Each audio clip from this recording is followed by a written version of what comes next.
Kabayan, pag nag-abroad ka, sasampalin ka ng hirap ng buhay na akala mo dati pa chill-chill lang. Marirealize mo na yung salitang hindi pinupulot ng pera na dati naririnig mo lang sa mga magulang mo.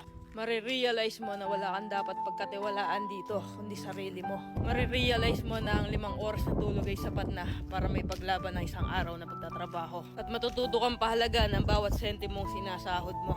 Matututo kang magtiis at magpasensya kahit minsan ikaw ang nasa tama. Matututo kang maging independent o mag-isa dahil wala ka na mga aasahan dito kundi sarili mo lang.